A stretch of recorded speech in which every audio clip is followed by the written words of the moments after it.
Bonjour à tous, bienvenue à tous les célibataires amoureux de Dieu. Je voudrais répondre à la question que faire quand on a un frère en Christ et qu'on est intéressé par une sœur et qu'on n'a pas le courage de l'aborder. Quelle est l'attitude à avoir? Alors mon frère, je voudrais simplement te recommander de faire confiance au Seigneur. Il est important que tu confies ton projet de mariage au Seigneur. Tu veux une femme, tu crois que tu as besoin d'une femme, c'est important que tu prie par rapport à cela, et pendant que tu confies ton projet au Seigneur, tu crois qu'il a pris le contrôle. Et si tu crois que Dieu a pris le contrôle, tu dois cesser de t'inquiéter. Tu dois cesser de te poser la question de savoir si jamais elle me rabroue, comment est-ce que je vais réagir. Parce que quand Dieu est au contrôle, il est vraiment au contrôle. Si tu vas voir une sœur en Christ et qu'elle te repousse, elle te rabroue, tu dis gloire à Dieu. La parole de Dieu nous dit de remercier le Seigneur en toutes circonstances. Tu dois toujours remercier le Seigneur, que ce soit pour un projet de mariage, que ce soit par rapport à une sœur en Christ que tu as abordée et qui t'a repoussé, ou par rapport à un projet que tu as voulu mettre en œuvre et qui n'a pas marché. À partir du moment où tu sais que tu as mis ce sujet en prière, que tu as prié, tu ne dois plus t'inquiéter. Tu vas la voir, si elle te dit non, tu dis gloire à Dieu. Et tu ne te rends pas malade, comme j'ai vu certains frères réagir après avoir obtenu un non d'une sœur. Si une sœur te dit non, ce n'est pas la fin du monde. Je le redis, quand Dieu est au contrôle, il est au contrôle. Vous savez, j'ai connu une sœur en Christ qui s'était rendue malade justement parce que un frère de l'assemblée est venu la voir pour lui faire une demande. Il voulait commencer à cheminer avec elle. Elle était contente, mais quelques temps après, il va voir une autre sœur de l'assemblée et en quelques mois, il se marie avec elle. Cette sœur est entrée dans une sorte d'amertume, de tristesse. Elle avait complètement perdu son sourire dans l'église. Et tout le monde l'avait remarqué. Elle était devenue... C'était vraiment incroyable. C'était incroyable. Et vous savez ce qui s'est passé? Le frère épouse donc l'autre sœur. Et au bout de 3 mois, on ne le voit plus venir à l'église. Il ne venait plus à l'église. Alors, je précise que c'était un jeune converti. C'est-à-dire au moment où il a commencé à chercher sa femme dans l'assemblée, il venait d'arriver à l'église. Donc, voilà, il présentait tous les signes d'un nouveau converti.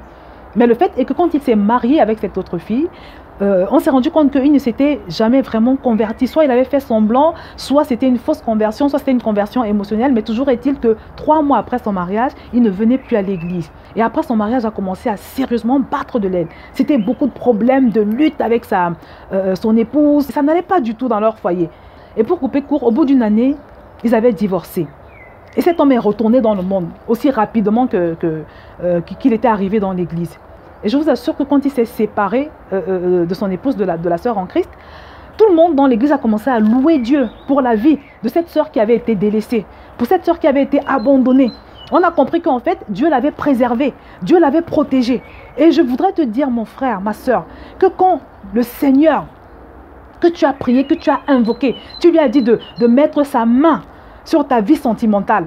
Si ce Dieu qui est avec toi permet qu'une sœur te dise non, ou bien même qu'une sœur ou qu'un frère t'abandonne en cours de cheminement, rends gloire à Dieu. Bénis-le, simplement. Je vous assure, bénis-le.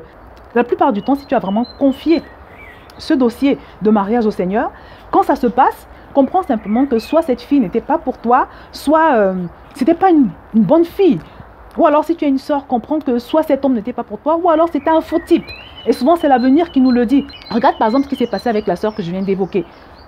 Elle s'est rendue malade parce qu'un homme lui avait tourné le dos. Alors qu'en réalité, cet homme n'était même pas converti. C'était un envoyé du diable dans l'église pour détruire les sœurs. La preuve, c'est qu'il s'est marié et même pas 1 an après, il avait divorcé. Après avoir fait un enfant avec la sœur qu'il avait épousée. Donc, mon frère, c'est pour te dire que dans ces choses-là, il ne faut jamais, jamais, jamais se prendre la tête. Il ne faut jamais s'inquiéter plus que ça.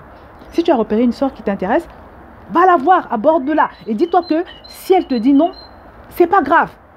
Tu diras gloire à Dieu. Si tu n'as pas le courage de l'aborder directement, va voir un responsable de l'église. Mais dans tous les cas, ne te rends jamais malade parce que soit tu es stressé, tu as peur d'aller aborder la sœur ou parce que tu as peur d'un non.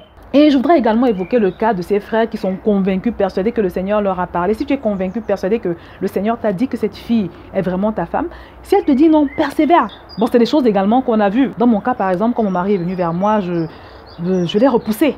Mais il a persévéré. Et à force de persévérer, j'ai fini par changer d'avis. Parce qu'au début, je m'étais fiée à l'apparence, je ne le connaissais pas. Et puis, moi, dans ma tête, toute jeune que j'étais, toute naïve que j'étais, je n'avais pas imaginé mon mari avec cette apparence-là. Je n'avais pas pris la peine de regarder à l'intérieur. Mais c'est à force de le connaître, à force de le découvrir, à force de le fréquenter que petit à petit, j'ai vu en lui des qualités que je recherchais. Et ces qualités ne m'étaient pas apparues comme ça au premier abord. Donc mon mari a persévéré. Il a fait preuve de foi. Et puis nous voilà aujourd'hui. Ça fait 17 ans qu'on est mariés. Et par la grâce de Dieu, ça se passe bien aujourd'hui. Donc mon frère, arrête de te prendre la tête. Arrête d'être dans le stress et de te dire que oui, si je vais aborder cette sœur et qu'elle me repousse, qu'est-ce que je vais faire? Comme je l'ai dit, confie simplement ton projet de mariage au Seigneur et aie foi que comme tu auras prié Dieu de prendre le contrôle en ce qui concerne cette recherche de ton épouse, crois que le Seigneur va gérer ce dossier, crois que le Seigneur va gérer cette recherche. Parce que c'est important d'avoir la foi. Quand tu as confié une chose au Seigneur, tu dois manifester ta foi, tu dois croire que le Seigneur est avec toi dans cette recherche. Donc voilà, c'est ce que je voulais partager avec un frère en Christ. Donc mon frère, n'aie plus peur, ma soeur également, ne t'inquiète plus, tu as besoin d'une épouse, confie simplement ce dossier au Seigneur, crois que le Seigneur est avec toi et il disposera les circonstances qu'il faut. Il fermera les portes devant toi si c'est nécessaire et il finira par les ouvrir si vraiment la femme qui est devant toi est la femme de ta vie. Donc c'est ce que je voulais partager avec toi. Je vais m'arrêter là et je te dis à très bientôt sur VTV.